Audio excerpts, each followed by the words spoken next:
So Michael, what is your opinion about what's going on with the Eagles and the reunion and stuff? Uh, hey, that's a good question, Mark. I'm glad you asked. No, seriously, Joe Walsh just, when Taylor Hawkins died, Yeah. everybody and their uncle got together and played somewhere, somehow.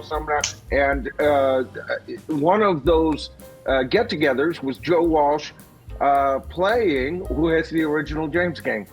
And he was quoted as saying after that he'd like to do further stuff with him. Oh, I know. I heard right. that. Yeah. So that means that if the Eagles die, as far as a touring unit, it would put the final epitaph on an already it's a walking carcass. The Eagles is a walking carcass, and I love the Eagles. All right. No, I know. We all love the Eagles. But they stopped being the Eagles 2 decades ago, guys. That they haven't been the Eagles in decades, and that's just all there is to it. When you illegally fire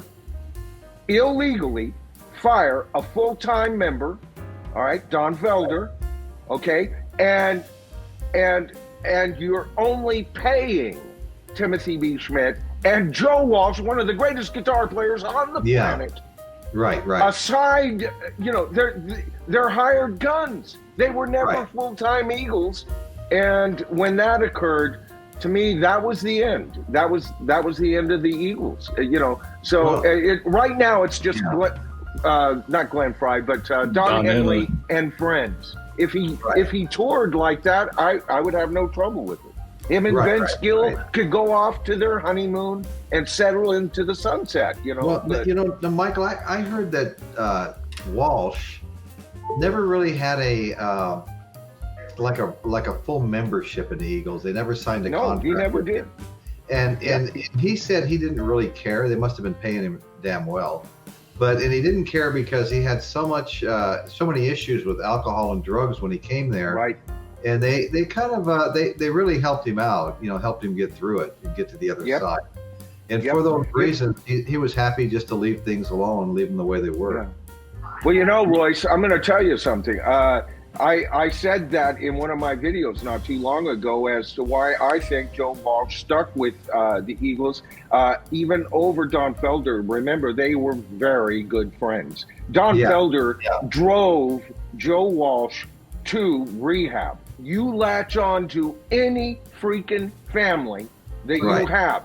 And the Eagles were Joe Walsh's family, brother. That's all there is to it. And so he saw his recovery, and which he was serious about, as almost as one with the band, the Eagles.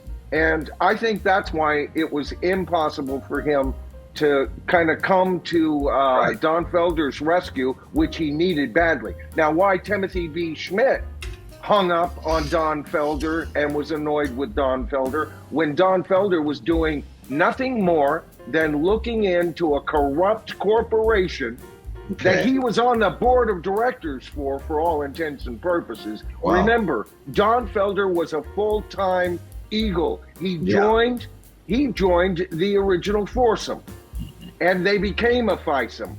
So he is an original Eagle in my mind, okay? Yeah. And he had a legal right to say anything he wanted to. And, Henley and Fry, as usual, they hate each other, but they hate other people, and that's when they unite.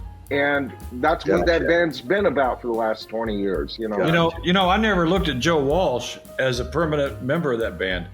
They come out with an album. I go, Joe Walsh is on that album. I go, oh, cool. Next album comes out. Oh, Joe Walsh is on this one too. I always looked at him like he was the guest musician.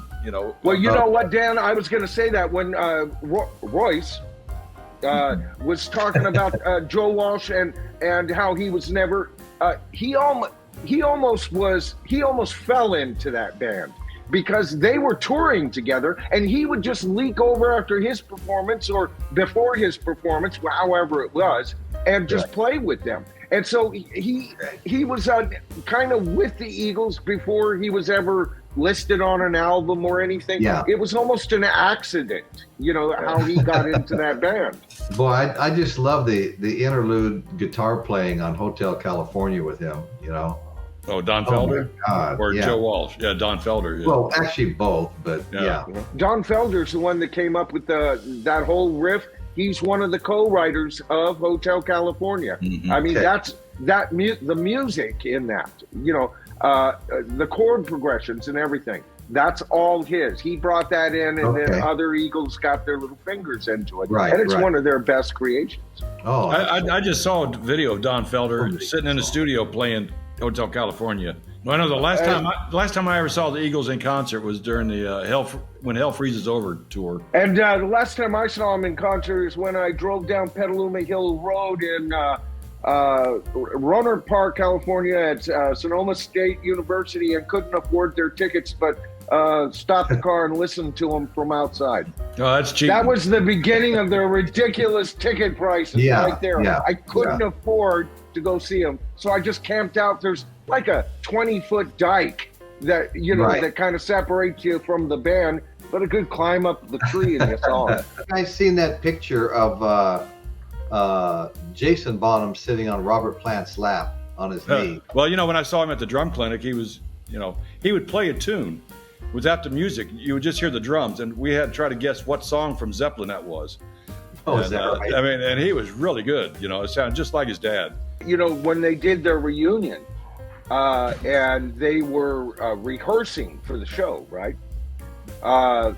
It was Jason that kept telling the rest of the band, oh no, in 72 on your spring tour, you guys went this way, and he totally informed them. They couldn't believe that he was so connected to every little change, because like I said in one of my recent videos, that band to me was the greatest jam band on the planet. Usually when you think of jam bands, you think of like the Grateful Dead. The Grateful Dead, yeah. Right. But come on. I mean, for all the empirical reasons that you would consider the Grateful Dead to be a jam band, doesn't Led Zeppelin, John Paul Jones never played the same bass pattern, Bonzo never played the same drum pattern, and Jimmy Page was all over the place, So, but I thought that was wonderful. And you know what, Bonzo's son, he gets a lot of crap, from a certain, I don't know, ilk on the internet. It seems like he gets a lot of decriers. I think he's a fantastic drummer, first of all. And that night, that show, I'll say it until the day I die, that was the greatest reunion in rock and roll. Only the Beatles could have passed it, and they didn't because of their history, right? The second greatest band in rock and roll has to be Led Zeppelin, bar none. They did and accomplished, just on an empirical level, once again, guys, what no other band except for the Beatles accomplished. They ruled an entire decade, and that comeback, that show, and guess what? It was done, it was so Led Zeppelin. First of all, you don't have all these guitars in the background. Jimmy was bold and played brand new notes that we had never heard, with brand new approaches to his solos. John Paul Jones was better than he ever was in Led Zeppelin. His bass playing that night was, I'm a bass player, as you know, Royce. That bass playing that night was so freaking incredible. And if Bonzo's son did not fit into that pocket perfect, it wouldn't have worked. And it was, to me, the greatest reunion. I can't think of another reunion in rock and roll that could come close to that. And yes, we all miss Bonzo. So it's not OG totally, but man, at least it's in the freaking family, man. Like Jason Bonham told me, he said he had the best teacher in the world. Yeah. And I'll tell you what's kind of cool too. If you go look at that movie, the song remains the same. And in that video, you'll see Jason when he was just a baby sitting behind the drums. And I go, man, talk about predicting the future.